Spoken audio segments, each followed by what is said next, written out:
prophète Jésus a dit dans Matthieu chapitre 7, maintenant, je bâtirai mon église. Il n'a pas donné les noms à cette église-là. Aujourd'hui, nous voyons les églises qui portent des noms. On voit Mont Carmel, même aussi Assemblée des Saints. Les dénominations-là, qu'est-ce que vous pouvez dire par rapport à ça? Mais je précise, le Seigneur dit que je bâtirai mon église. Oui. Acte chapitre 15, verset 14. Oui. Le bien-aimé Jacques dit que le Seigneur a jeté les regards parmi les nations pour faire sortir un peuple qui porta son nom. Okay. L'église doit porter le nom de son époux. Et si nous sommes assemblés des saints, ce n'est pas la vision d'un homme. L'assemblée des saints, c'est ce que les apôtres ont prêché. J'ai donné les versets d'après 1 Corinthiens chapitre 14, verset 32, comme dans toutes les églises des saints, comme dans toutes les assemblées des saints. Donc nous croyons que les assemblées locales doivent porter les noms qui se trouvent dans la Bible. Si les noms ne se trouvent pas dans la Bible, nous croyons que ce sont les inventions des hommes. La différence, c'est que dans l'assemblée des saints, il n'y a pas un visionnaire. Vous voyez, il n'y a pas un visionnaire. Notre visionnaire, c'est le Seigneur Jésus-Christ. Et quand Salomon éleva l'épée était au-dessus même de Salomon. C'est-à-dire dans l'assemblée des saints, qui que vous soyez, même si vous êtes Jonas, vous êtes prophète de Dieu, si vous amenez la tempête dans la barque, on vous jette. Il n'y a que la parole qui est au-dessus. Donc la différence est que dans les assemblées des saints, c'est la parole qui est élevée.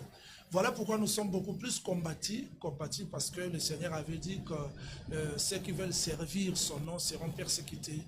Donc, ceux qui appartiennent aux assemblées de saints, je l'ai dit, sont terribles parce que là, c'est la parole pure qui est prêchée. Alors, les autres églises, c'est peu d'élever, faire lever toute la partie. C'est-à-dire, quand les gens ajoutent Mont Carmel, d'ailleurs, il faut aller en Israël pour vérifier Mont Carmel. Pour nous aujourd'hui, toutes ces choses-là, comme a dit le bien-aimé Paul dans Romains chapitre 15, 4, tout ce qui a été écrit d'avance, l'a été écrit pour notre instruction, afin que par la consolation que donnent les Écritures, nous possédons l'espérance. Donc, toutes ces choses-là, Golgotha, Bethel, tout qu'on soit pour nous, quand le Seigneur est sorti en Israël, il est sorti avec tous ces lieux-là.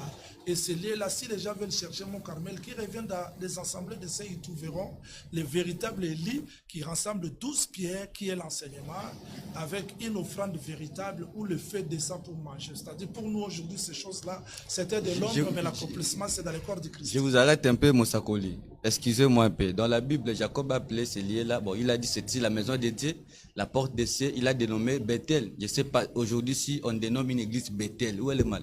Mais cité Bethel, où est le mal?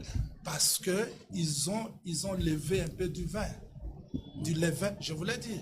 Le problème, c'est quoi? Ce qui est arrivé à Jacob, c'était l'ombre. C'était l'ombre parce que Jacob ne savait pas qu'ici, c'est la maison de Dieu.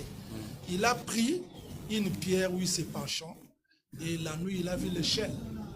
Pour nous, nous disons que ce lieu-là aujourd'hui, c'est un nom. Parce que dans Jean chapitre 1er, verset 45, quand le Seigneur est venu, il a dit clairement que Nathanaël, tu verras les anges monter et descendre sur les fils de l'homme. Donc il a pris ce lieu-là, il a ramené ça dans son corps. Donc le Seigneur Jésus-Christ, c'est lui l'explication de vrai Bethel, la maison de Dieu. Vous ne pouvez plus retourner là-bas parce que ce lieu-là est resté incapote parce que le Seigneur Jésus-Christ s'est expliqué comme le vrai Bethel.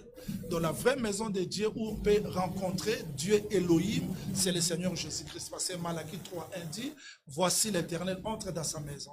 Dans la maison de Dieu, ce n'est plus le nom d'une église, mais c'est la personne du Seigneur Jésus-Christ. Voilà,